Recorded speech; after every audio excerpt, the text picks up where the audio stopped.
I had barely retired when my daughter-in-law walked in and said, "I have decided that I am going to sell your car. After all, you do not need it for anything anymore." I just smiled. The next morning, my car was gone because I had given it to someone who truly deserved it. And just like that, she was left speechless. It was a Tuesday afternoon. I had just returned from school with my last box of belongings, photographs of generations of students and faded diplomas, a mug that said Teacher of the Year 1998, 40 years teaching at a public elementary school in the neighborhood, my beloved Lincoln Elementary. Although around here we all just called it the little school on the corner. 40 years of waking up at 5 in the morning. 40 years of wiping runny noses, curing scraped knees, and teaching children to read who arrived without even knowing how to write their own names. And now, at 67 years old, my retirement had finally arrived. I was organizing my pension documents on the dining room table when I heard the door open without anyone knocking. Not a knock, not a good afternoon, nothing. Just the whine of the hinges and the sharp click-clack of her heels against the tile floor. Jessica entered my house like someone entering conquered territory. She was wearing that navy blue dress she always wears when she wants to look important. Her hair was pulled back in a bun so tight it looked like it was pulling her skin. And that cold look I learned to recognize over the last 3 years. That calculating, measuring look that evaluates what she can get out of every situation. She did not greet me. She just planted herself in front of me with her arms crossed and one knee slightly forward as if I were an employee waiting for instructions. "Emily," she said, using my first name without the respect any daughter-in-law should have. "I have made an important decision. I am going to sell your car. You do not need it for anything anymore. A retired woman of your age has no business driving around the city. It is dangerous." Besides, she continued, "Michael and I need that money for the down payment on a bigger condo. Just like that, without asking, without consulting. Like someone deciding what to do with an old piece of furniture that is in the way. My silver sedan. That 2010 model I bought with so much effort after saving for 2 years, tutoring on Saturdays, and selling pies on the corner on Sundays. That car took me to school every morning. It transported my son when he was a boy. It carried groceries for needy families. It witnessed my tears when I became a widow and my laughter when Michael graduated. I felt a void in my stomach, a hole that opened up like a crack during an earthquake. But something strange happened. Instead of crying, instead of screaming, instead of begging, I smiled. A small, calm smile that must have unsettled her because I saw how she slightly furrowed her brow. "Did you hear me?" she asked with that tone she uses when she thinks someone is not understanding her orders. "I heard you perfectly, Jessica." I replied with a calmness that surprised even me. "Good. Tomorrow I will be here for the keys at 10 in the morning. I already have a buyer. He will give you $4,500. It is a good price for such an old car." $4,500 that I was sure would never reach my hands.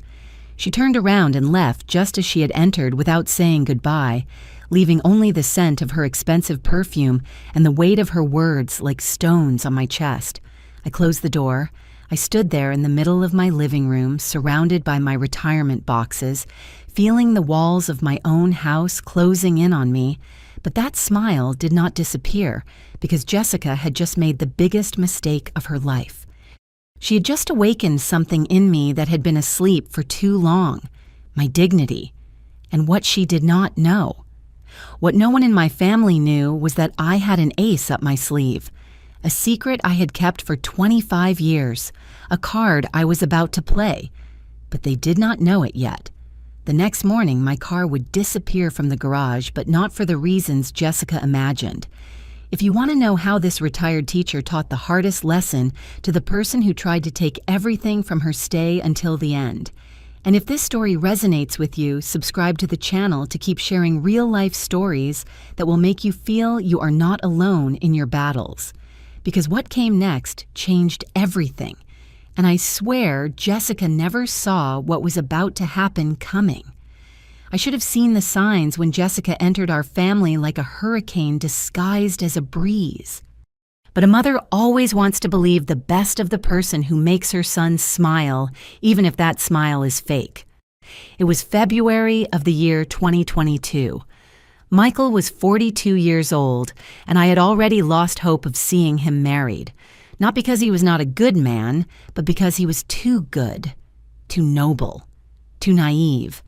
The kind of person who believes everything they are told, who never suspects the intentions of others, who thinks the world is as honest as he is. I raised him alone since he was 7 years old when his father died in a construction accident. We did not receive a single dollar of compensation. Nothing. It was just him and me.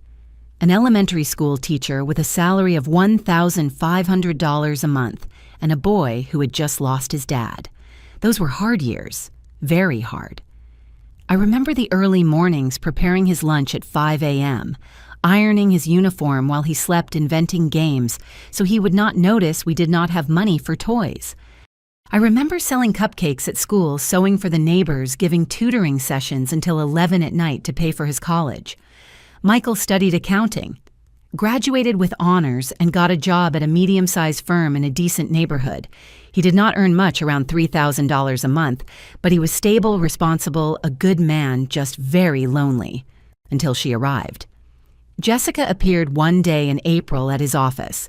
A health insurance saleswoman, 28 years old, almost 15 years younger than my son. Tall, thin, with that type of cold and intimidating beauty. Straight shoulder-length hair, perfectly manicured nails, clothes that made it clear she knew exactly the effect she caused. Michael introduced her to me 3 weeks later. I still remember that afternoon. I prepared a beef stew, mashed potatoes, and green beans. I set my embroidered tablecloth, the one I only used on special occasions. I wanted to make a good impression. I wanted her to see that my son came from a family with values from a warm home.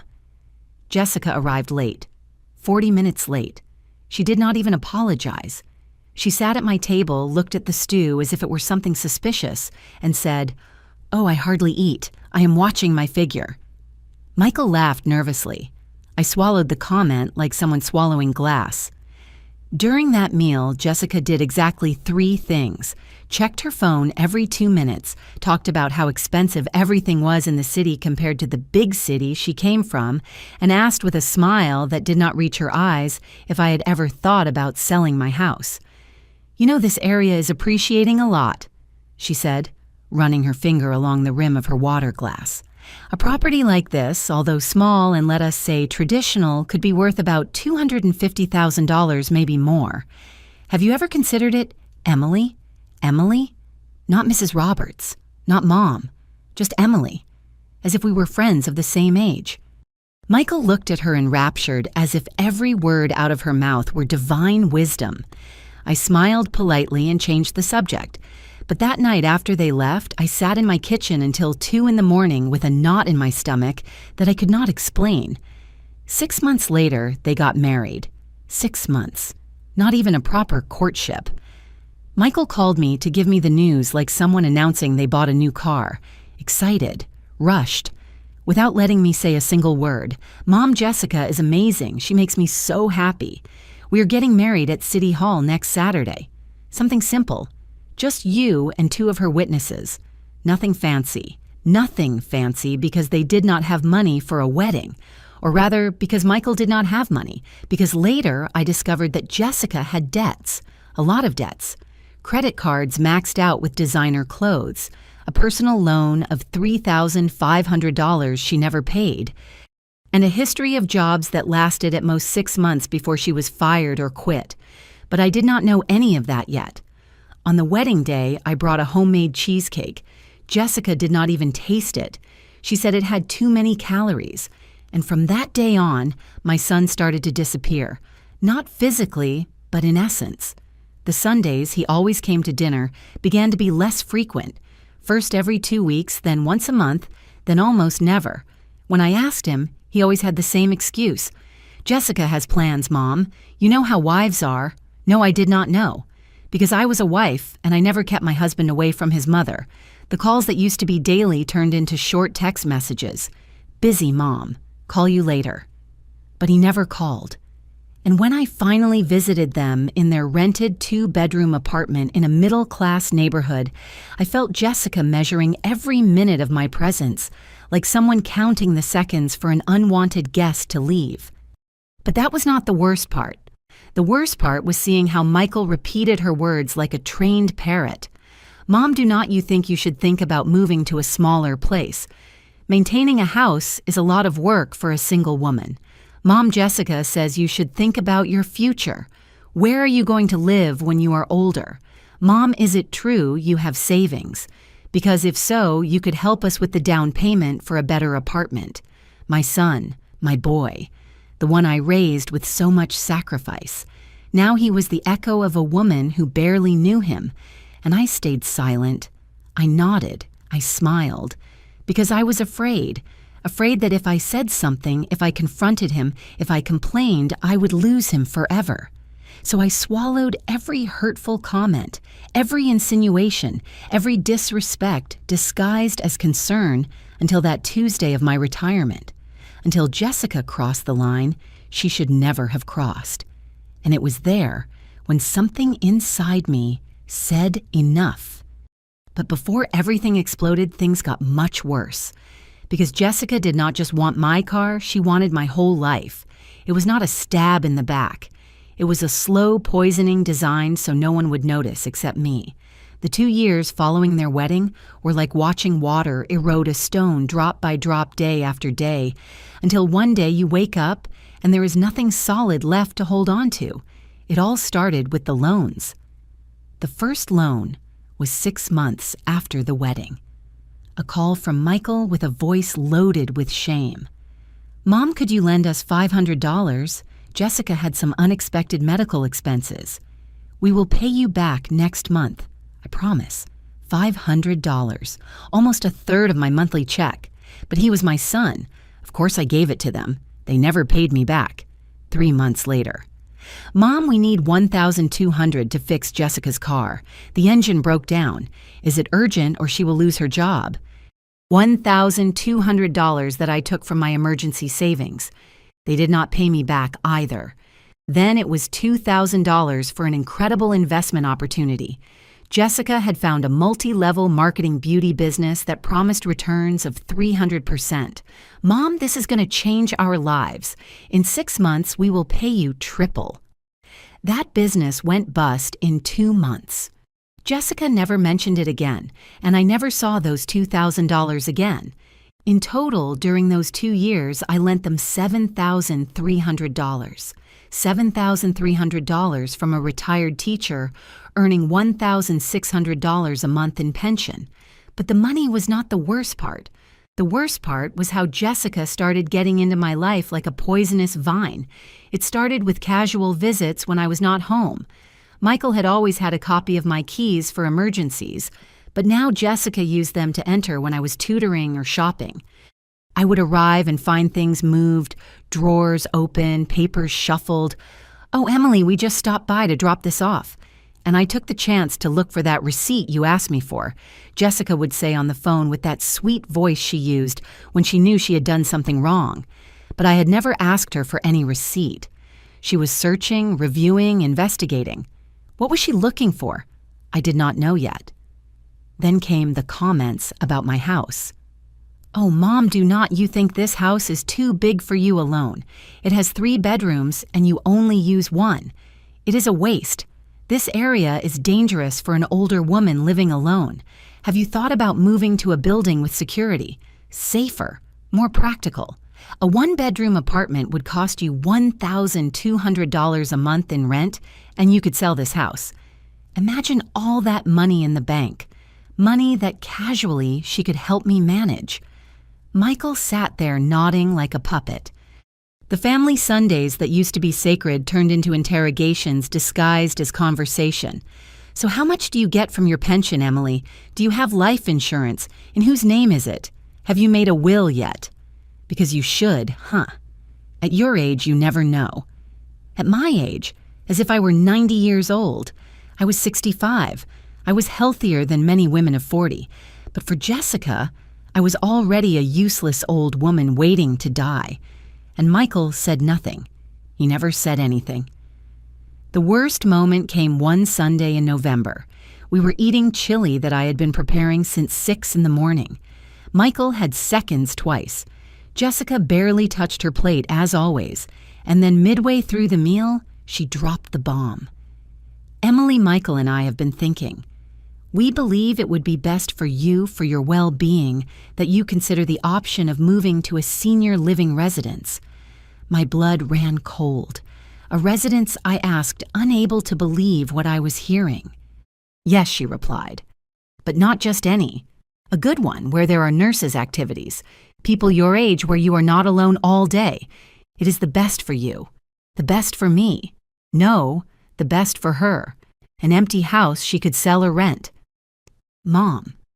It is not a bad idea, Michael murmured without looking me in the eye. You would have more company. Company. Me who had spent 40 years surrounded by children, colleagues, parents. Me who had friends, neighbors, a life. They wanted to lock me up in a home as if I were already senile. I am not going to any residence, I said, with a firmness that surprised even me. This is my house. I bought it with my own work, and here I am, going to stay. Jessica pursed her lips. Michael lowered his gaze. They did not mention the subject again that day, but I knew they had not given up. In the following days, Jessica started a new strategy: humiliate me in public.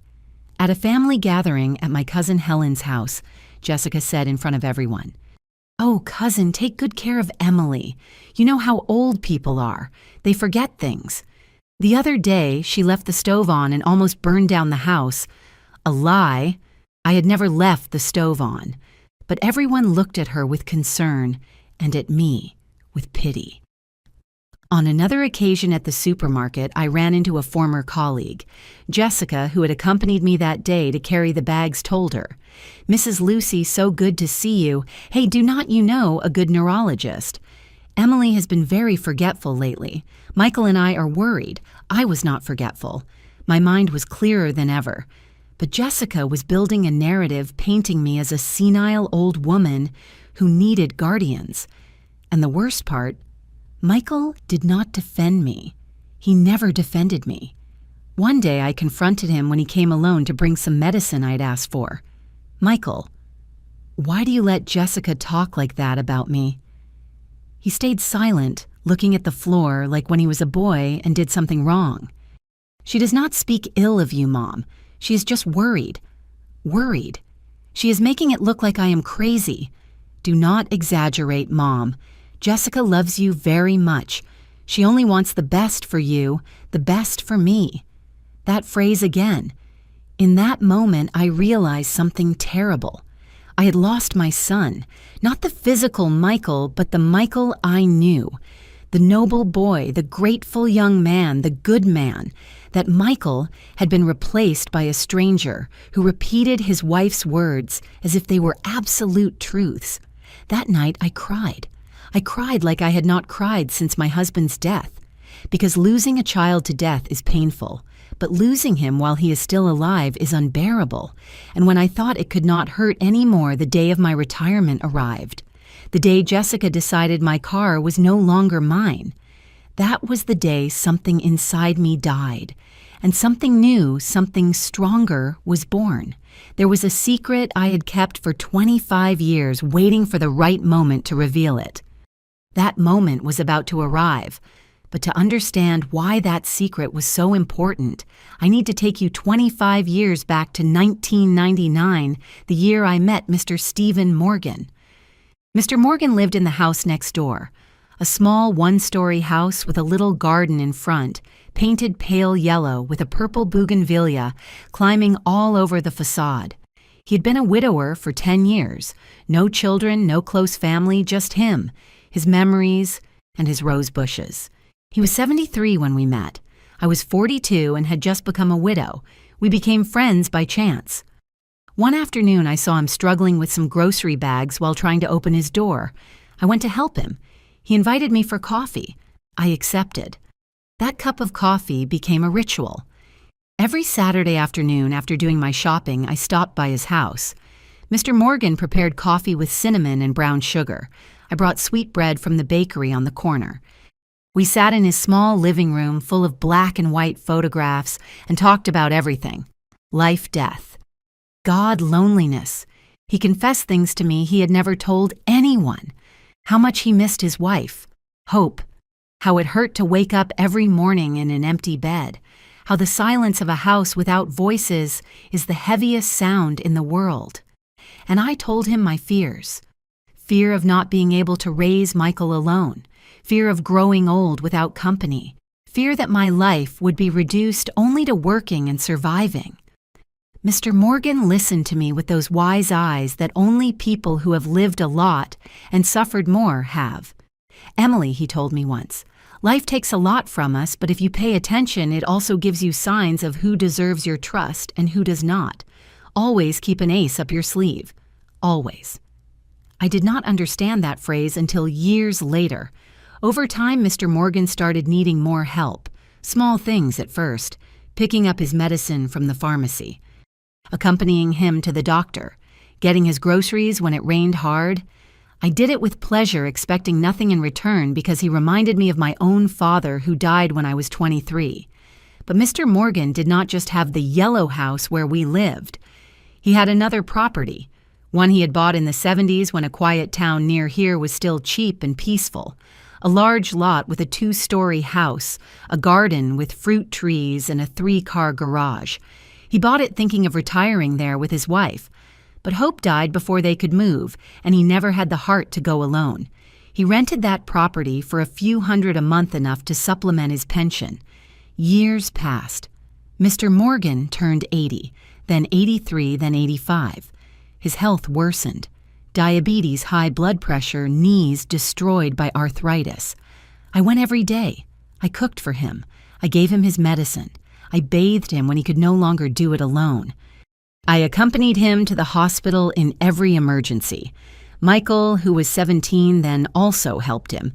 He mowed the lawn, fixed things, read him the newspaper when Mr. Morgan could no longer see well. That boy of yours has a heart of gold, Emily, he would tell me. You raised him well, very well. In 2009, Mr. Morgan suffered a heart attack. He survived, but was left very weak. One afternoon in October, he called me to his house. He was sitting in his favorite armchair, the brown leather one that creaked every time he moved. He had a manila envelope in his hands. Sit down, Emily. I sat in front of him, my heart tight. I knew something important was coming. I am 90 years old. I do not have much time left. The doctors gave me 6 months, maybe less. My eyes filled with tears. I had come to love him like a father. I want you to know something, he continued. I have 2 nephews, sons of my brother who died 20 years ago. They live in another state. Do you know how many times they have visited me in these last 10 years? I shook my head. None. 0. They call me once a year at Christmas just to comply. Nothing more.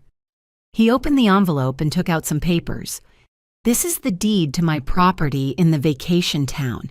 It is worth about $400,000 according to the latest appraisal. I also have savings, $45,000 in the bank. I froze. Mr. Morgan, why are you telling me this? Because I want it to be yours. Everything. The house, the money. You have been the only real family I have had in these years. You and Michael. I cannot accept that I said immediately, "What about your nephews? My nephews left me to die alone. You gave me dignity in my last years. It is already decided." I went to the lawyer last week. Everything is in your name. Legal, signed, sealed. I cried. I cried so much my chest hurt. But I want to ask you something, Mr. Morgan continued. Do not tell anyone. Anyone. Not even Michael. Not yet. Wait. Watch. Life will show you who deserves to know and who does not. Why? Because money changes people, Emily. It brings out the worst in them. You are good, too good, and good people are easy prey for vultures. So keep it as an ace up your sleeve. And when the moment comes when someone treats you like trash, when someone thinks you have nothing, when someone tries to take your dignity, then you take it out and show them that you were always stronger than they believed.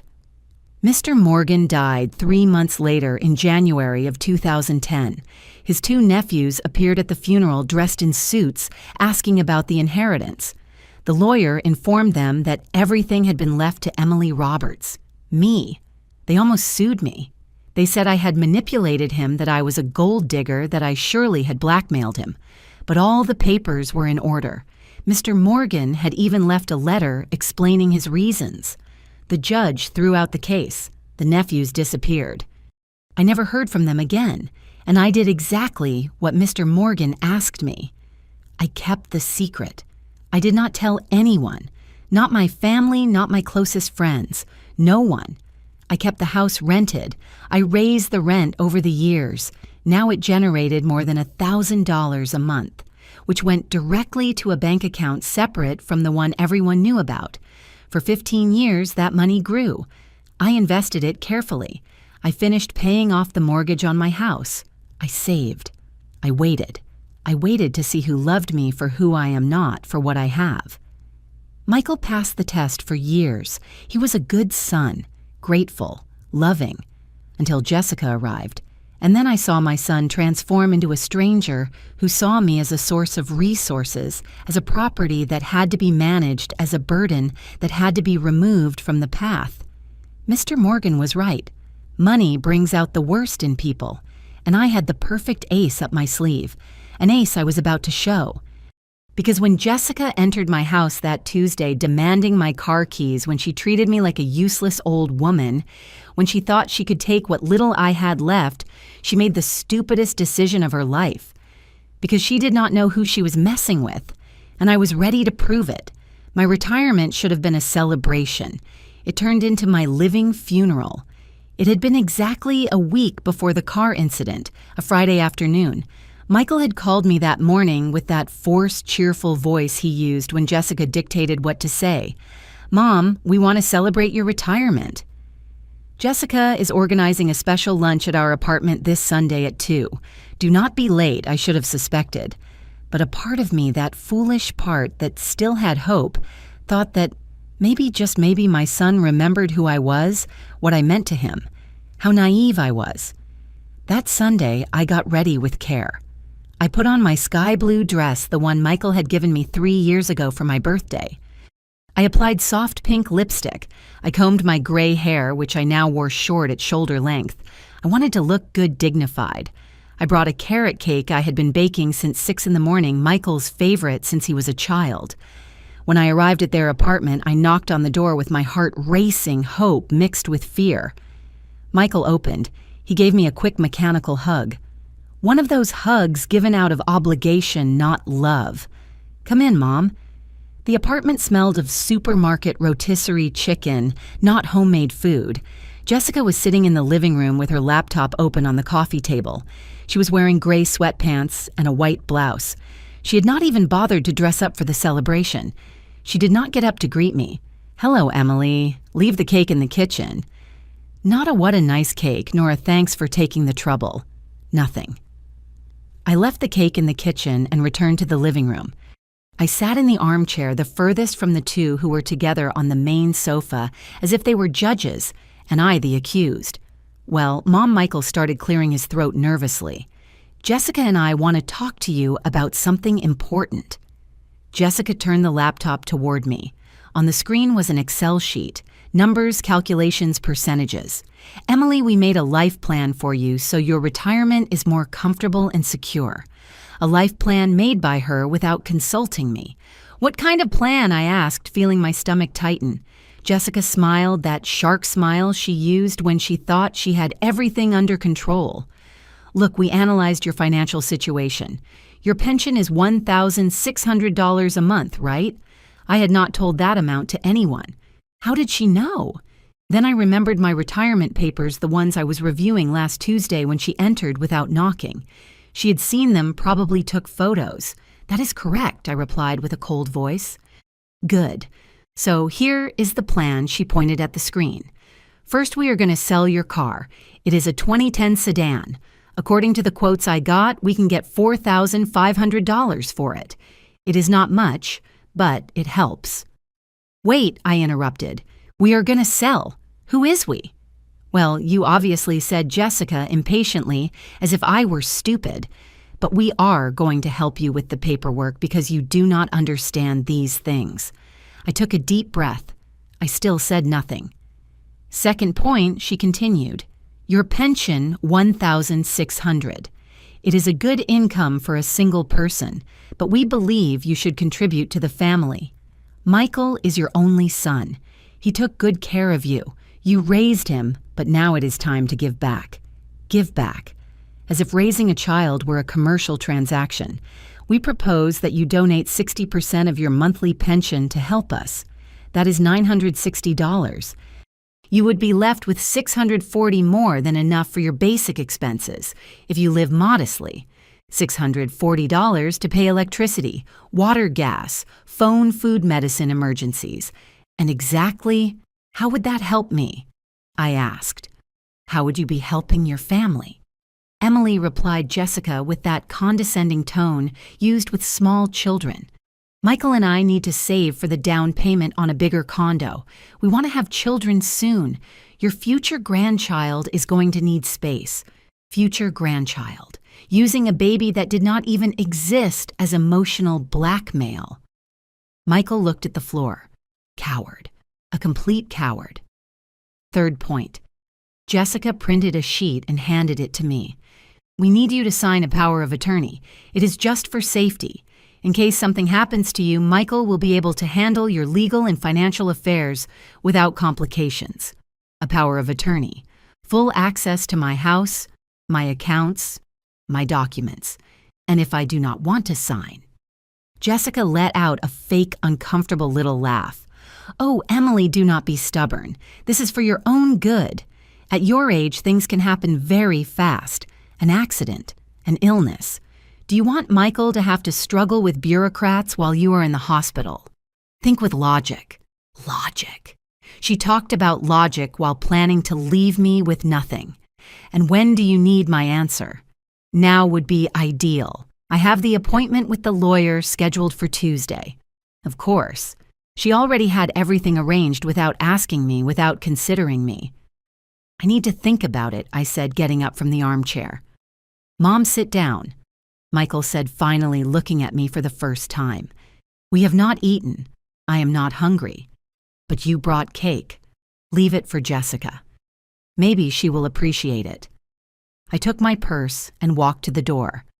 Emily, you are being very childish, Jessica yelled at my back. We just want to help you. I did not turn around. I did not answer. I went down the building stairs with my legs trembling. I got to my car. I sat behind the wheel, and right there in that parking lot with the engine off and the windows closed, I broke. I cried like I had not cried in years, deep sobs coming from my stomach, tears soaking my sky blue dress, the one Michael had given me when he was still my son. It was not about the money. It was never about the money. It was because my son, my only son, the boy I raised alone, the one I hugged so many nights when he cried missing his father, the same one who on every birthday told me, "You are the best mom in the world," that son now saw me as a burden, as a source of resources, as something to manage, not as a mother, but as a liability. I drove back home without even remembering the way.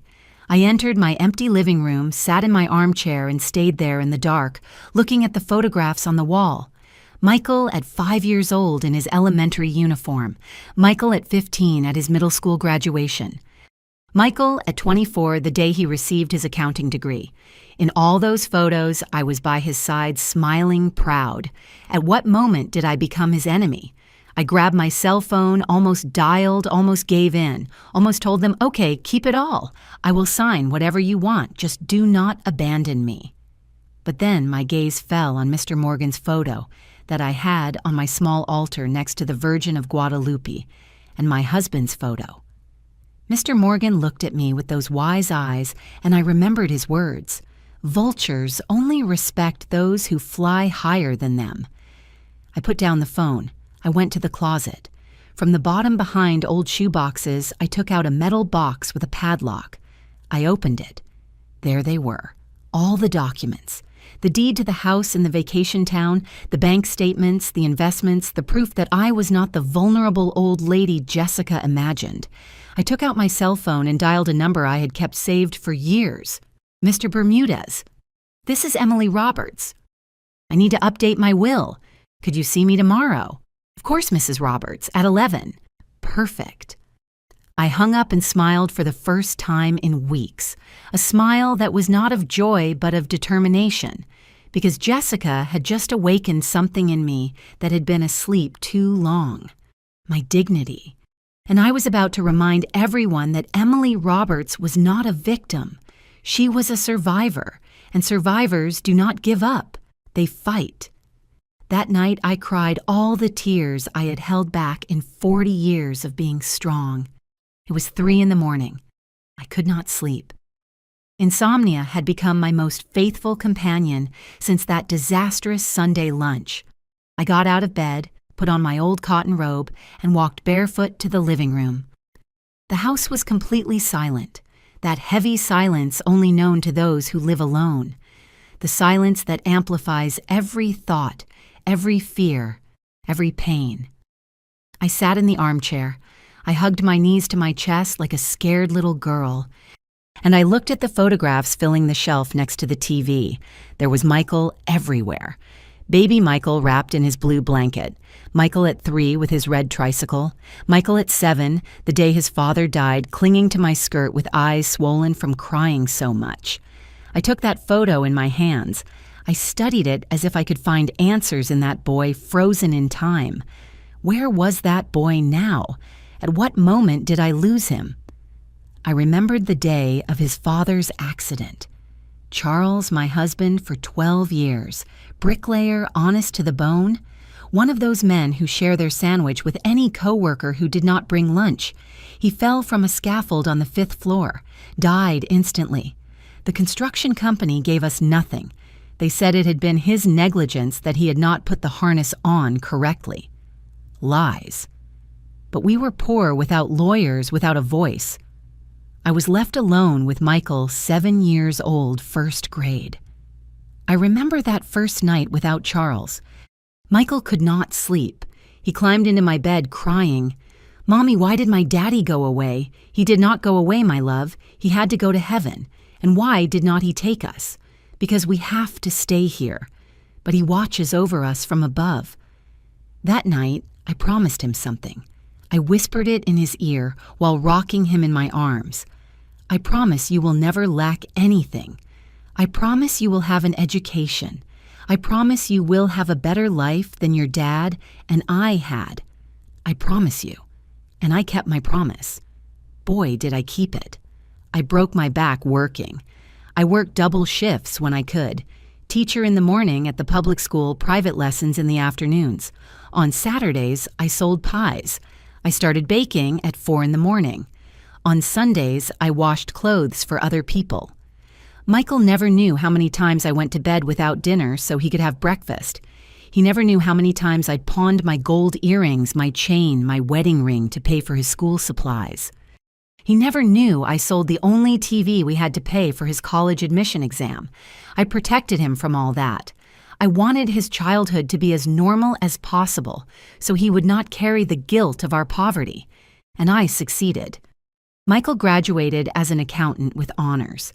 I was in the front row on his graduation day clapping until my hands hurt, with eyes flooded with pride. After the ceremony, he hugged me tight like when he was a boy. "Mom, everything I am is because of you. Everything. I will never forget it. I promise you." Where did that promise go? Where was that man who hugged me 20 years ago? I wiped my tears with the back of my hand, but they kept coming out like an overflowing river. Because the pain was not just for Michael, it was for everything. For the years of sacrifice that now seemed worth nothing.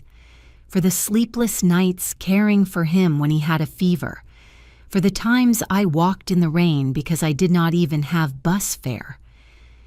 For the birthdays I spent alone because I was working so he could have his. For the life I did not live because I invested it in him, and now he saw me as a burden. I picked up my cell phone. It was 3:15 in the morning. I dialed Jessica's number. My finger trembled over the call button. I almost did it. I almost called her to tell her, "Okay, you won. Keep the car, the money, whatever you want. Just do not take my son from me. Just let me be part of his life."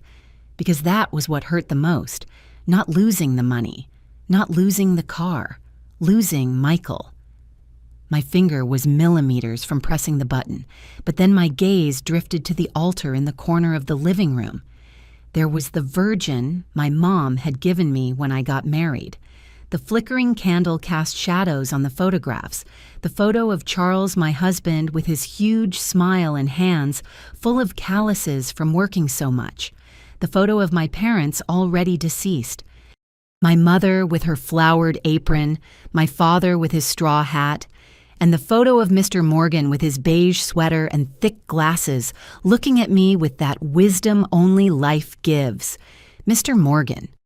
I remembered a conversation we had shortly before his death. We were in his garden. He was watering his roses. I was helping him hold the hose because his hands no longer had strength. "Emily, do you know the difference between kindness and foolishness? No, Mr. Morgan. Kindness is giving when you have to give. Foolishness is continuing to give when they are robbing you. Kindness is helping someone who needs it. Foolishness is letting yourself be used by someone who only wants to take advantage. And how do you know which is which? When someone you claim to love treats you worse than a stranger, there you have your answer." I got up from the armchair, put the phone away, walked to the altar, and lit a new candle. "Mr. Morgan," I whispered in the stillness, "you told me to keep my ace up my sleeve. You told me to wait for the right moment. I think that moment has arrived." The silence of the house seemed to answer me not with words, but with certainty. I went back to my room. From the closet, I took out the metal box. I opened it on the bed. Documents. The proof of my true net worth. The deed to the house now valued at $400,000. The bank statements, $45,000 saved in 15 years. The rent records, more than $1,000 a month for the last 10 years. I took a calculator and started adding up everything Jessica and Michael did not know existed. The total left me breathless, more than $445,000. Me, the useless retired teacher. The old lady who needed help managing her affairs. The woman they wanted to force to sign a power of attorney to control her. I had almost $500,000 and they had no idea. A part of me, the weak part, still felt guilty. Still thought, but he is my son, I should share this with him. But then I remembered his eyes on Sunday. Those eyes that looked at me not as a mother, but as merchandise. I remembered how he did not defend me when Jessica humiliated me. I remembered the $7,300 I lent him and he never paid back. I remembered every poisonous comment of Jessica's that he allowed, and something inside me hardened like cement drying under the sun. Michael had made his choice. He chose Jessica. He chose greed. He chose to treat me like a burden. Now I would make mine. I took out my address book. I looked for a name. Lucy Cardenas. Lucy, my former student, one of the best students I had in 40 years of teaching, brilliant, hardworking dreamer. Life hit her hard. At 23, she had a son, Sebastian, with cerebral palsy. The father disappeared as soon as he found out about the diagnosis. Now, Lucy was 28. She worked cleaning houses, 5 houses a day from 6 in the morning until 9 at night, earning $50 per house, $250 a day, when she managed to do all 5 houses, all to pay for Sebastian's therapies. Physical therapy 3 times a week, $100 per session. She did not have a car. She took Sebastian on the bus, 3 buses, an hour-and-a-half commute there, and another back with a 5-year-old boy in a wheelchair. I saw her from time to time. I brought her groceries. I gave her some money when I could, but never enough. I looked at the clock. It was 4 in the morning. I would wait until 7 to call her. I went back to bed. This time, I managed to sleep 2 hours. When I woke up, it was a new day, and I was a new Emily one who was no longer going to ask permission to defend her dignity. While they planned to strip me, I had already moved all the pieces on the board. At 7 sharp, I dialed Lucy's number. The phone rang 4 times before she answered. Hello? Her voice sounded tired. She'd probably been up for an hour getting Sebastian ready for the day. Lucy, this is Mrs. Roberts, teacher. Her voice lit up immediately. How are you? Is everything okay? Everything is fine, my child. Listen, I need to talk to you about something important. Can you come to my house today around 9? There was a pause. I heard the noise of dishes in the background. Well, teacher, I have 4 houses scheduled today. I cannot miss because they pay me the full day. $250. I just need 2 hours of your time. Another pause. Longer. Is everything okay, teacher? Did something bad happen? I laughed. A genuine laugh for the first time in days. On the contrary, Lucy, if anything, something very good is going to happen to you. Trust me. Okay, I will be there at 9. I hung up and started getting ready. I showered. I put on black pants and a wine-colored blouse. I pulled back my hair. I put on my silver earrings, the ones I only used on special occasions. Today was a special occasion. I made coffee. I put sweet bread on the table. I set the table as if I were receiving someone important. Because Lucy was important, more important than Jessica could ever be. At 5 to 9, the doorbell rang. I opened the door. There was Lucy. 28 years old, but she looked 35. Hard work ages you. She was wearing worn jeans, old sneakers, a long-sleeved blouse with a bleach stain on the shoulder, her hair pulled back in a tight ponytail, no makeup, deep circles under her eyes, but her eyes shone. They always shone. Teacher. She hugged me tight. She smelled of cheap soap and tiredness. Come in, my child, sit down. I led her to the living room. I served her coffee and a pastry. She ate like someone who has not had breakfast. Surely she hadn't. And Sebastian, I asked. With my mom. She watches him while I work. She wiped the crumbs from her lips. Teacher, what do you need me for? I sat in front of her. I took her hands in mine. They were rough cracked. The hands of a woman who does not stop working. Lucy, do you remember what you wrote me in your 6th grade graduation card? She blushed. Teacher, that was 17 years ago. I do remember. You wrote me. Mrs. Roberts, you taught me that being poor does not mean being less, that with work and education I can get wherever I want. Someday I am going to be a doctor and I am going to help children like me, and it will all be thanks to you. Lucy's eyes filled with tears. I did not become a doctor, she whispered. I'm sorry, teacher. I disappointed you. You did not disappoint me. Life put obstacles in your way that no one should face alone. But you keep fighting, and you are still that brilliant girl who never gives up. And that is worth more than 1,000 university degrees. She dried her tears with the back of her hand. What can I do for you, teacher? I took a deep breath. It was important. I had to say it right. I need you to come with me to do some paperwork today. And after that, I want to give you something. Give me something. Teacher, I cannot accept anything. You already do too much for me. It is my car. She froze. She looked at me as if she had not understood. What? My silver 2010 sedan. I want to give it to you. Today, now, for you.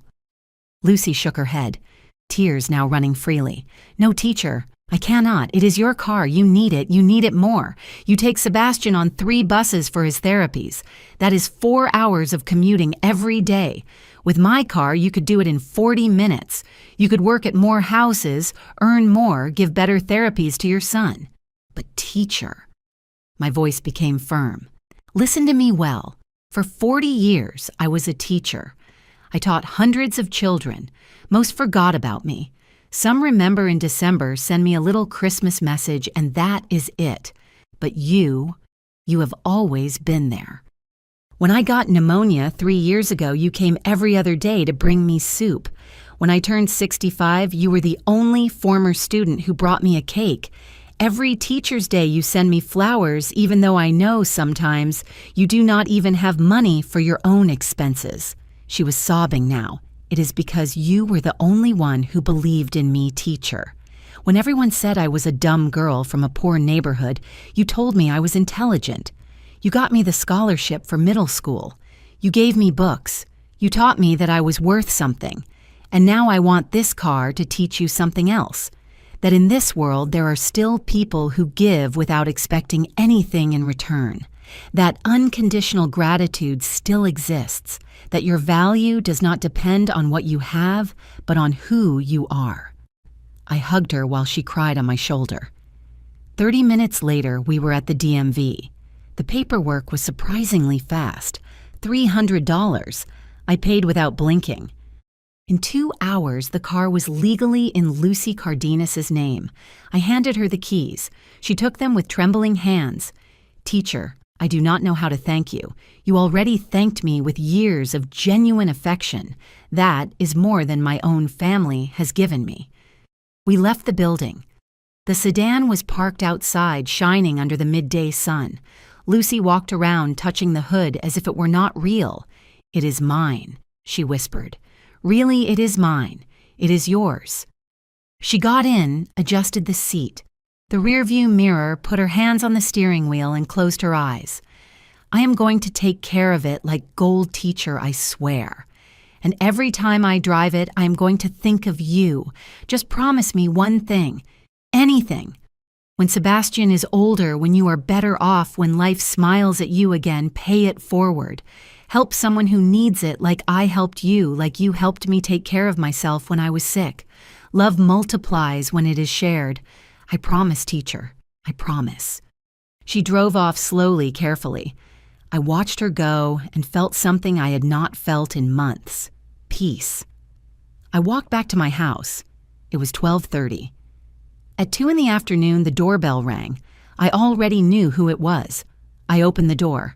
There was Jessica dressed in black pants and a white blouse, hair loose, perfect makeup. And behind her, a man of about 50, pot-bellied with a T-shirt that said, "We buy cars." "Hello, Emily. I came for the car keys." Her voice was of anticipated triumph. "This is Mr. Jack. He is going to give you $4,500 in cash, no checks, no transfers. Cash. $4,500 that surely would go straight to her purse."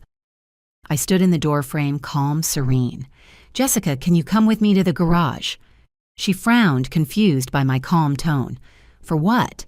"Just give me the keys. Come with me." I walked toward the side garage of the house. She and Mr. Jack followed me. We arrived at the space where my sedan always was. Empty. Completely empty. The silence lasted 3 seconds. Then Jessica exploded. "Where is the car?" I looked her in the eyes without fear, without trembling. I gave it away. Her face went through 5 emotions in 2 seconds. Confusion, disbelief, fury, panic, hate. What? I gave it away to someone who truly needed it. Someone who actually deserves my generosity. You are crazy. That car was worth $4,500. It was my car. I decided what to do with it. Mr. Jack cleared his throat, uncomfortable. "Look, lady, if there is no car, I am leaving." "Wait." Jessica grabbed his arm. "She's going to get that car back." "Right, Emily." "No, I am going to sue you. That car was family property." I smiled. That smile that was now my weapon. It was never family property, Jessica. It was my private property. And with what is mine, I do what I please without your permission, without anyone's permission. She took out her phone and dialed frantically. "Michael, your mother gave away the car. Yes, she gave it away. Come here right now." She hung up and looked at me with a hatred she no longer even tried to hide. "This is not going to stay like this, you useless old woman." And it was in that moment when I knew the mask had fallen forever. The true monster had just come to light. There I saw it, the real monster, without costumes, without smiles, just greed and hate. Mr. Jack left mumbling apologies. Jessica and I stood in the empty garage looking at each other like two gladiators in the arena. "I am going inside my house," I said calmly. "You can leave or stay in the street, but you are not coming in." "Of course I'm coming in. I am going to wait for Michael to arrive." "In the street." I closed the door in her face. I heard her screaming on the other side words I never thought anyone would say to me. Insults that a daughter-in-law should never say to her mother-in-law. But I did not care anymore. I sat in my living room. I poured a glass of water. My hands were not shaking. My heart beat evenly. It was strange. After months of fear, of doubts, of wanting to please everyone, now I only felt clarity. 20 minutes later, I heard Michael's car park outside the door slamming shut. Agitated voices, Jessica crying, screaming, explaining. Then the banging on my door. "Mom, open up." I got up slowly. I opened. Michael was upset, sweaty. He had run out of work. He was still wearing his badge around his neck. Jessica was behind him. Red eyes, makeup, running hair, messed up. She no longer looked like the perfectly groomed woman. She looked like what she was, a desperate woman who had just lost $4,500. "Mom, what did you do?" Michael's voice trembled between confusion and rage. "I gave away my car." "To whom?" "To Lucy Cardenas. Do you remember her? My former student, the one with the son with cerebral palsy. That car was worth money," Jessica screamed from behind. "It was my money," I replied without losing composure. "You had no right." Jessica tried to butt in, but Michael stopped her with his arm. "Mom." Michael took a deep breath, trying to calm down. "We needed that car. Jessica and I had plans. You two have many plans with my things, Michael. But you never ask me, because you are our family. Family is supposed to help each other. Helping is different from stripping. No one is stripping you." Jessica managed to push past and enter my house. "You are an ungrateful old woman. Michael has supported you all your life, and this is how you pay him." I let out a dry laugh without humor. "Michael has supported me. Is that what you told him, Jessica? It is the truth?" I turned to my son. I looked him straight in the eyes. "Michael Roberts, look me in the eyes and tell me, have you ever supported me?" He lowered his gaze. That gave me the answer. "I will refresh your memory." My voice rose for the first time. "I supported you since you were 7 years old. I worked double shifts. I sold pies. I washed other people's clothes. I went to bed without dinner so you could eat. I sold my television to pay for your college admission exam. I paid for your entire degree. And when you graduated, when you started working, the only thing I asked of you was to come see me on Sundays. Nothing more. Not a single dollar. Just your time." Michael swallowed hard. "Mom." And then she arrived.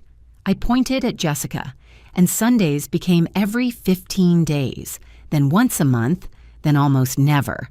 And when you did come, it was to ask me for money. $500, $1,200, $2,000, $7,300 in 2 years. "Michael, how much of that have you paid me back?" Silence. Zero. Nothing. And still I never threw it in your face. Because you were my son. Because I thought you needed it. "We needed it," shouted Jessica. "Shut up," I told her with a coldness that made her step back. "You are not part of this conversation. This is between my son and me. I am his wife. You are a leech, Jessica." She came at me. Michael stopped her just in time. "Let go of me. This old woman needs someone to tell her the truth." My truths, I approached her without fear. "Do you want truths, Jessica? I am going to give you truths. I know that when Michael met you, you had $3,500 in credit card debt. I know you were fired from 3 jobs in 2 years. I know the beauty business I put $2,000 of my savings into was a pyramid scheme you knew was going to fail." "How?" Her face turned pale. "Because I am not the idiot old lady you think. Because I hired a private investigator 6 months ago when you started hinting about the power of attorney because my instinct told me something stank. And I was right. I took a folder from the bookcase. I opened it in front of them. Photographs, documents, bank statements. These are your current debts, Jessica. More than $12,000. What have you been spending Michael's salary on? While you go to beauty salons and expensive restaurants with your friends. Michael took the folder. His hands trembled as he turned the pages. Jessica, is this real? I can explain. And this. Michael pointed to another photo. Who is this man? It was a photo of Jessica in a coffee shop with a man of about 35 holding hands. It is my cousin. Your cousin lives in another state, Jessica. You said so yourself. This man is named David Sierra. He is a bank manager, married with 2 children, and your lover for 8 months. The silence was absolute. Michael let the folder drop. He looked at her as if he had never seen her before. Are you cheating on me? No. That photo is taken out of context. Your mom is lying. The investigator has 23 more photos and videos in hotels, in his car, in apartments rented by the hour. Jessica looked at me with a hatred so pure I could almost touch it. Why, whispered Michael with a broken voice. Why did you marry me if you did not love me? Jessica did not answer. I answered. Because she thought you were a fool with a rich mother. She thought I had properties, savings, inheritances. She thought if she married you, she could manipulate you to take everything from me. That is why the constant visits. That is why she searched my drawers. That is why the power of attorney. That is why she wanted to sell my things, put me in a home, make me disappear. Lies. Jessica was hysterical. It is all lies from this resentful old woman. Resentful. My voice returned to 0. I would be resentful if I had stayed silent. If I had signed your power of attorney, if I had allowed you to lock me in a home while you kept my house. But I am not resentful, Jessica. I am intelligent, something you never were. She lunged at me again. This time, Michael could not stop her in time. She pushed me. I fell onto the sofa. Go to hell, you bitter old woman. This is all your fault. If you were not so selfish, if you had given us what we asked for, none of this would be happening. Michael grabbed her by the arms and pulled her back. Get out of here. Get out of my mom's house. Let go of me. I said, get out. He literally dragged her to the door. She screamed, cried, kicked. Michael, do not do this to me. I love you. She is lying to you. She wants to separate us. He put her out on the street and closed the door. Jessica pounded from outside, screaming profanities, threatening, crying. Michael leaned against the door, breathing with difficulty, eyes full of tears. And then he broke. He let himself fall to the floor, back against the door, head in his hands. And he cried, like he hadn't cried since he was a boy. Sorry, Mom, he sobbed. Forgive me. What did I do? What did I do? I sat on the floor next to him. I put my hand on his back. And for the first time in months, I felt my son had returned. But the pain was barely starting to heal. And the revelations were not over yet. It was then that I took out the manila envelope I had been holding for years. Michael was still on the floor, crying with his face in his hands. Outside, Jessica had stopped screaming. I heard her car start tires screeching against the pavement as she drove away. I stood up slowly. My knees protested. 67 years. They weigh a lot when carrying so much pain. Michael, get up. Come to the table. He looked at me with swollen red eyes. He looked like a lost child. Mom, I ruined everything. Everything. Get up. He obeyed like an automaton. He sat in the dining chair, hunched over, defeated. I sat across from him. I put the manila envelope on the table. That yellowish envelope I had kept in my closet for years. The one containing my truth, my secret, my ace up my sleeve. Before talking about your marriage, about Jessica, about what you are going to do now, I need to show you something. What is that? Your inheritance, or what was going to be your inheritance? He frowned, confused. I opened the envelope. I took out the documents one by one, placing them in front of him like poker cards on the table. First, the deed to the property in the vacation town.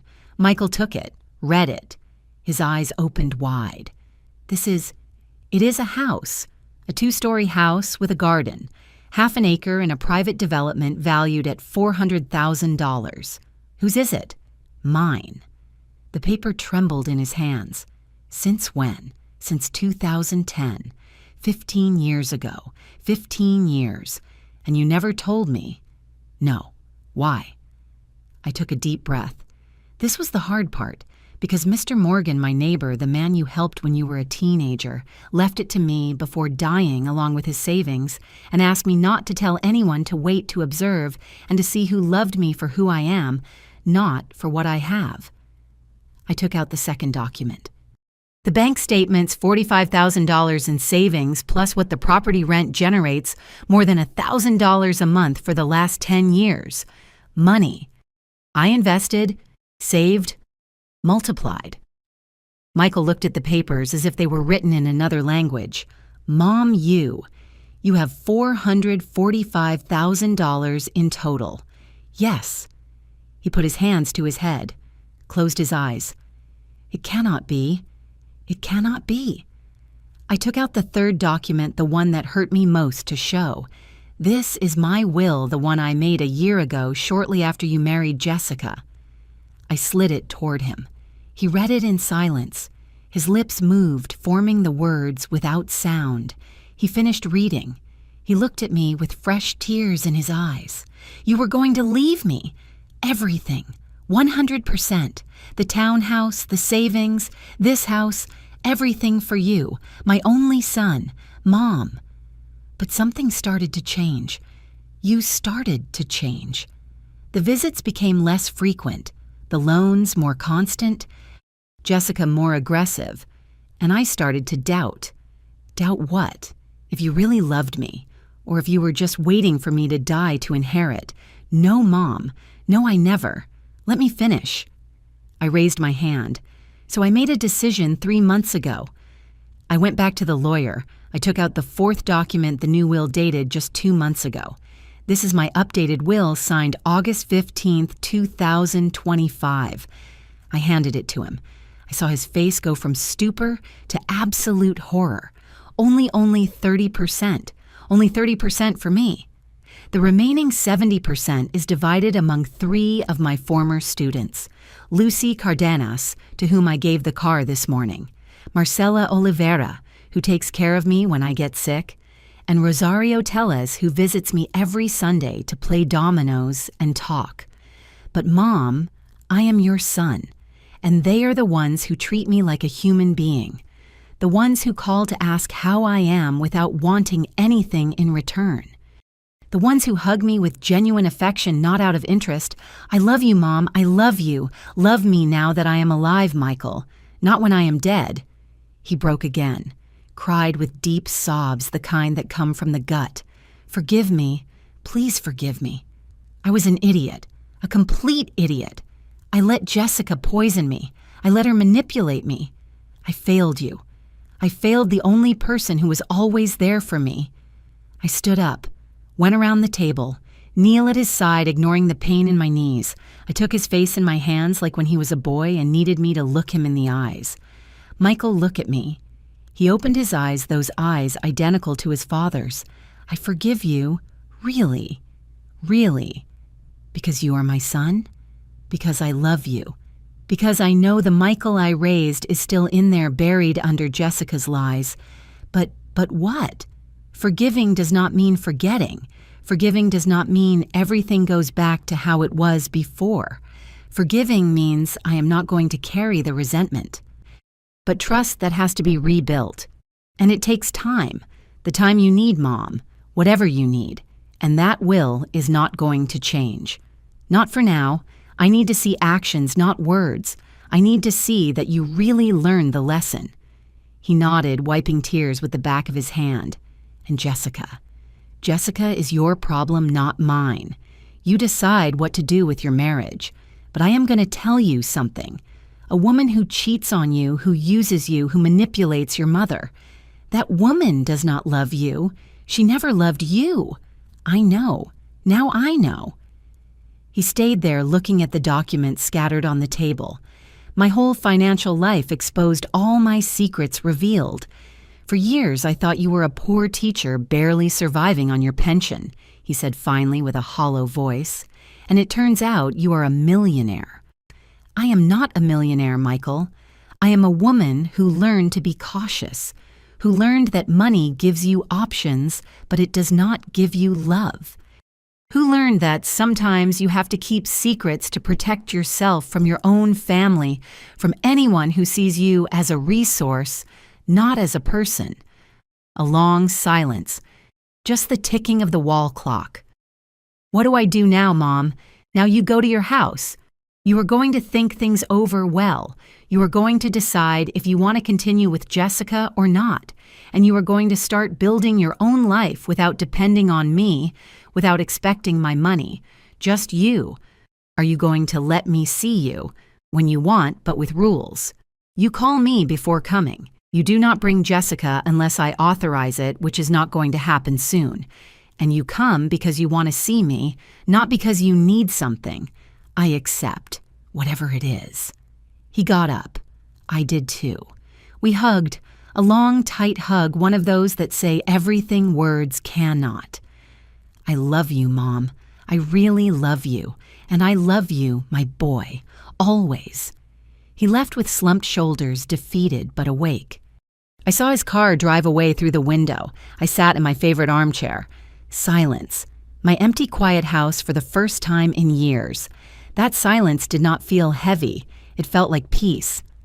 I picked up the phone and called Lucy. Teacher, how is the car? Teacher, you have no idea. Sebastian is so happy, he cried with joy. We made the trip to therapy in 35 minutes before it took us 3 hours. I smiled, a warm, genuine smile. I am so glad, my child. Teacher, are you okay? You sound different. I am perfect, Lucy.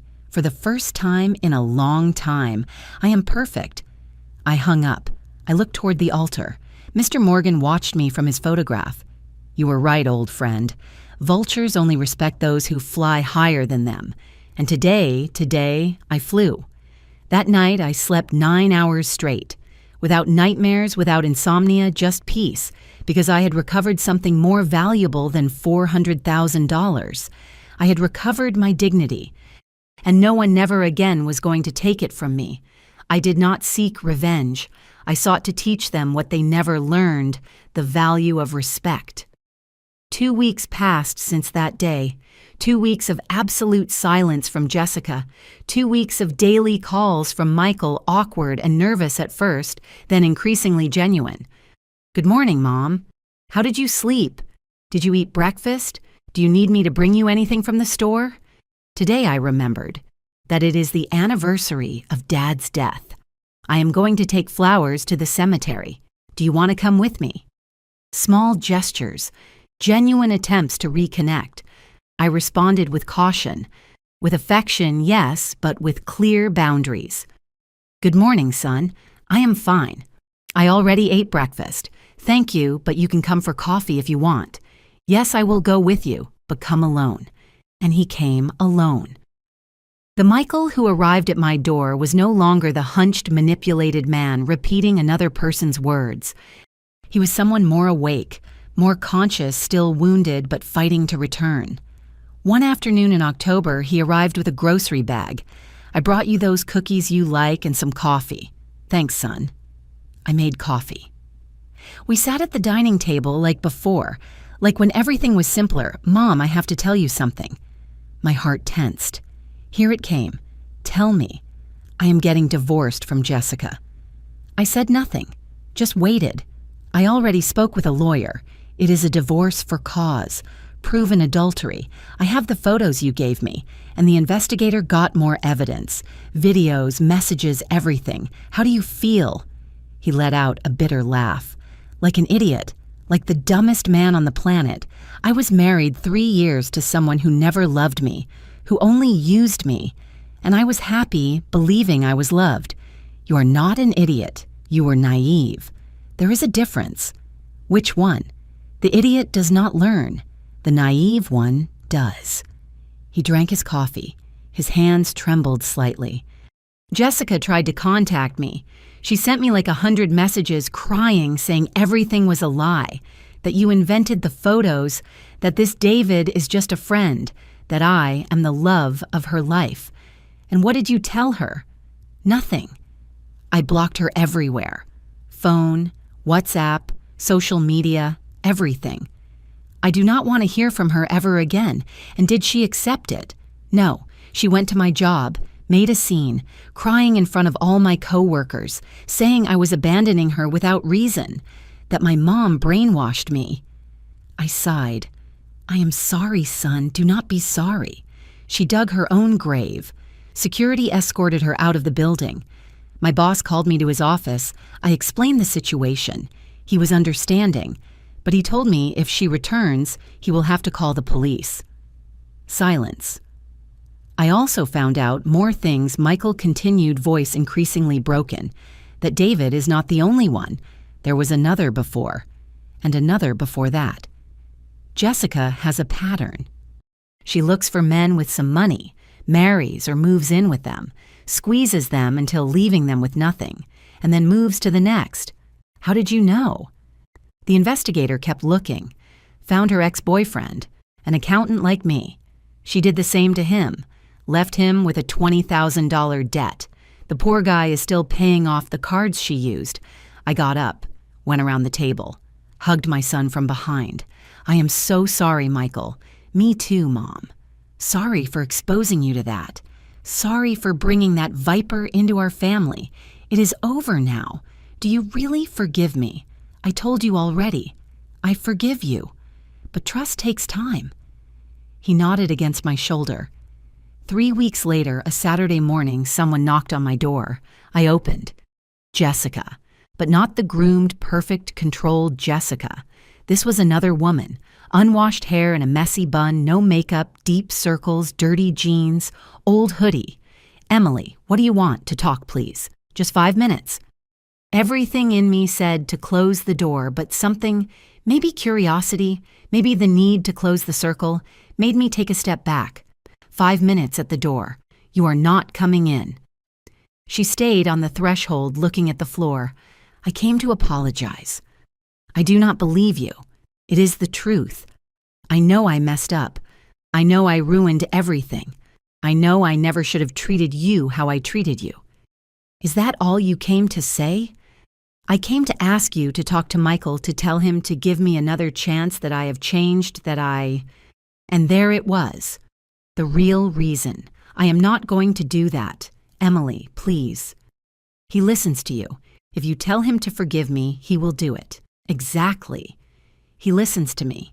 That is why I am not going to ask him to do something that will destroy him again. I love him. No, you love what he represents. Stability. A fool easy to manipulate. Access to me.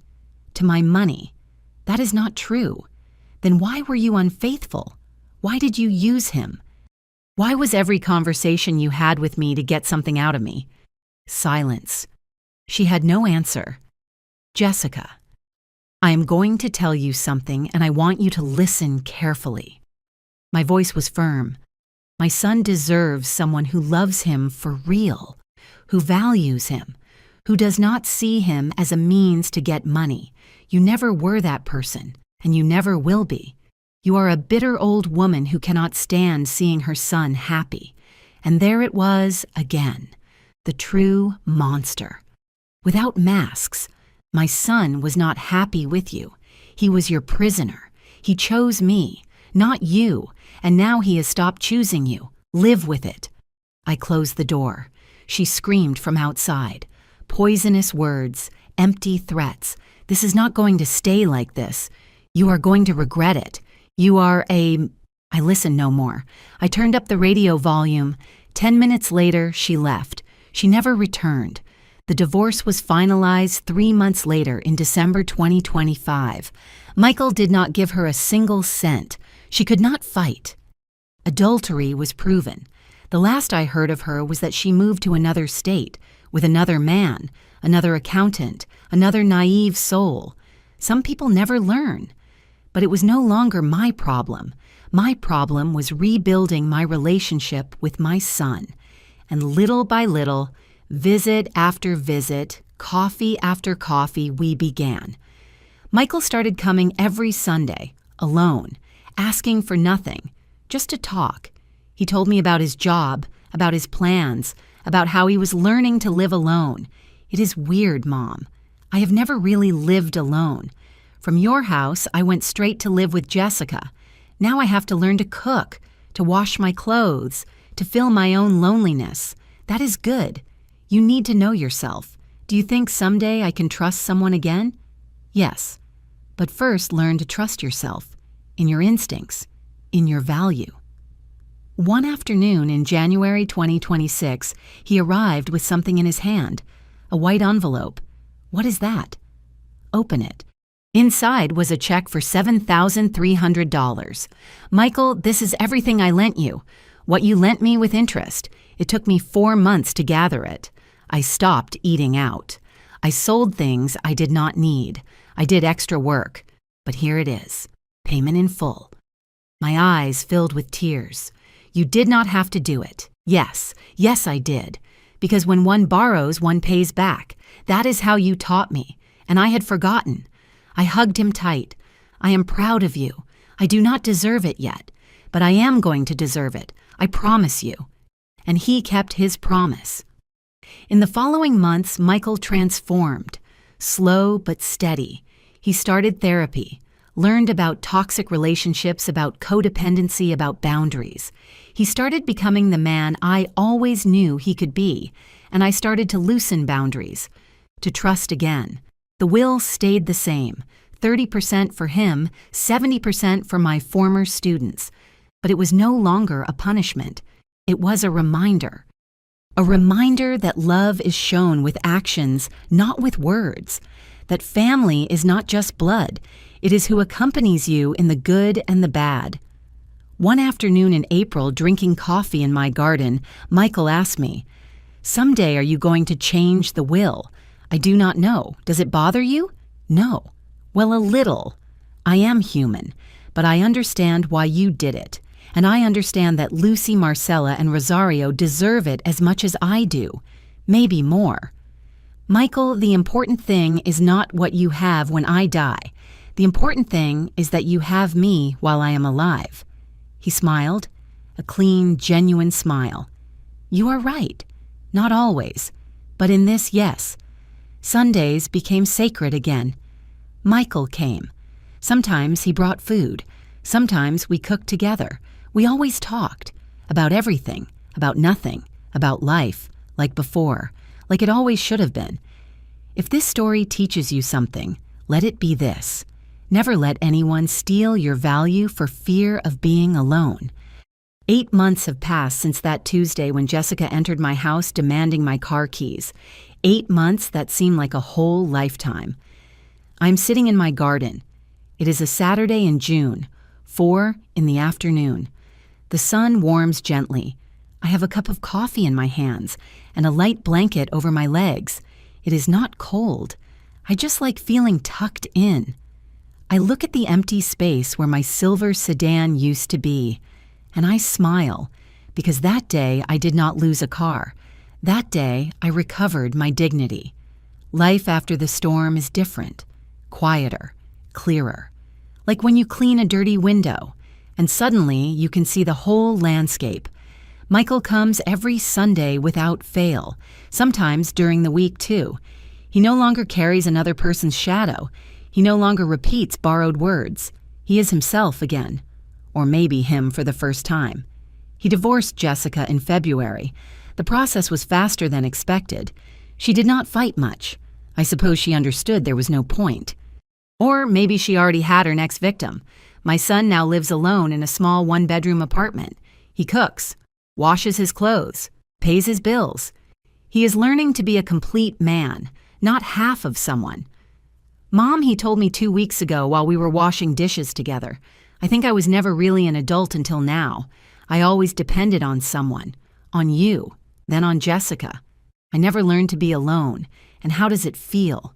Terrifying, but also liberating. I hugged him with hands full of soap. The will stays the same. 30% for Michael, 70% for Lucy, Marcella, and Rosario. And do you know something? That decision no longer hurts me, because those 3 women have given me more love in these 8 months than many people in their whole life. Lucy comes every 2 weeks. She brings Sebastian, who now walks a little better, thanks to constant therapies that she can pay because she no longer wastes 4 hours daily on public transport. He is 6 years old. He calls me Grandma Emily. Every time he does, my heart overflows. The car is still perfect. Lucy takes care of it like a treasure. She washes it every week, does punctual services. She says that car changed her life, and I know it is true. Marcella, another former student, is a nurse. She comes to measure my blood pressure every week. She never charges me. She says it is the least she can do for the teacher who paid for her high school uniform, when her family could not. Rosario is the youngest, 25 years old. She studies law at the public university, works part-time and studies part-time. She comes every Sunday afternoon, after Michael leaves, and we play dominoes until 8 at night. We talk about everything, about her dreams, her fears, her disastrous boyfriends about whom I give advice, which she never follows. She makes me laugh like no one else. These 3 women are my family, not because they share my blood, but because they shared my life when no one else wanted to. The townhouse, the escape house remains rented. That money I now use in another way. Scholarships for alumni without resources, groceries for families in need, medicines for elderly neighbors without a pension. Mr. Morgan left me that money to protect me.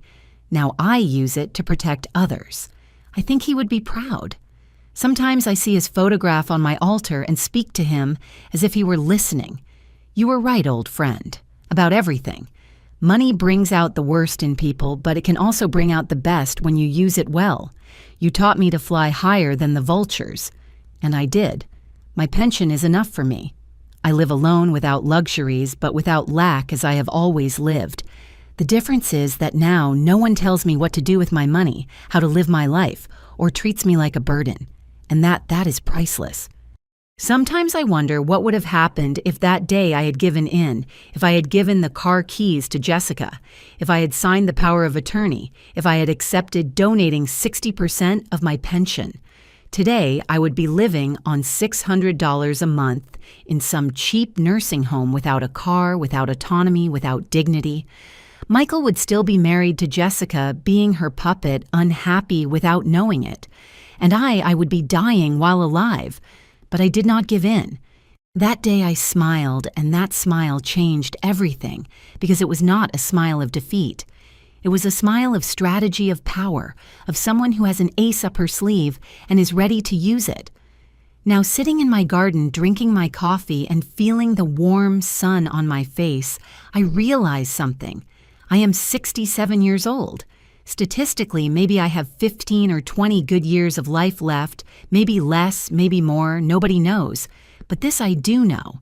I am going to live those years, surrounded by those who value me, not those who calculate my value. I am going to live free, independent owner of my decisions. I am going to die with dignity, not as a victim, but as a survivor. And if this story I have told you serves for something, if you can take away a single lesson, let it be this. Never ever allow anyone to make you feel less than what you are worth. It does not matter if it is your son, your daughter-in-law, your husband, your family, whoever. If someone treats you like a nuisance, like a burden, like a resource, get away, because staying out of fear of loneliness is dying while alive. And believe me, loneliness is better company than people who despise you. Learn to keep your aces. You do not have to show everything you have, everything you know, everything you are worth. Wait, observe, and when the right moment comes, when someone believes they can strip you, that is where you show your true power. Michael has changed for real. He has changed. I see it in his eyes, in his actions, in the way he talks to me now. Will I change the will someday? Maybe yes, maybe no.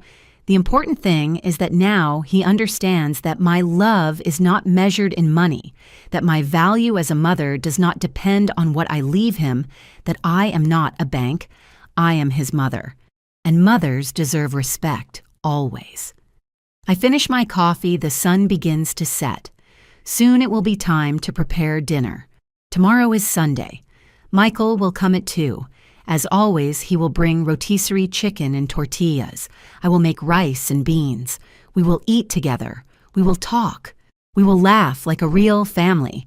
And in the afternoon, Rosario will arrive with her domino box and her university stories.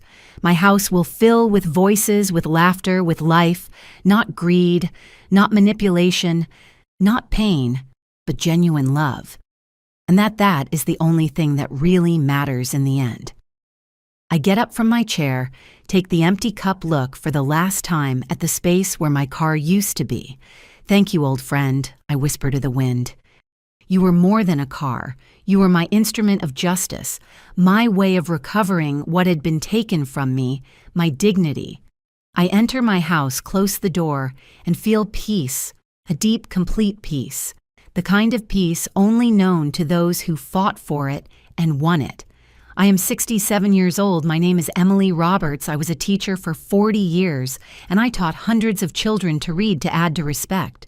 But the most important lesson I gave in my life was the last one, the one I taught my son and his manipulative wife. The lesson that dignity is not negotiated, not sold, not given away.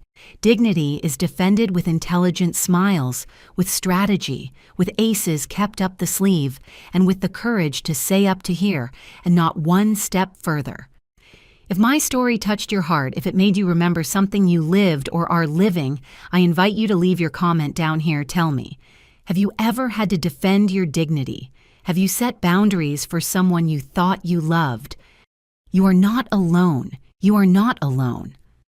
Thousands of us have gone through the same, and we all deserve respect. If you believe that mothers, grandmothers, and older women should be treated with dignity and not as a burden, like this video and subscribe so you do not miss the next stories. And tell me in the comments from what country, from what city are you accompanying me today? Although you are on the other side of the screen, I want you to remember something. You are not alone. You are not alone. I am with you, and your dignity is worth more than all the gold in the world. Never forget it.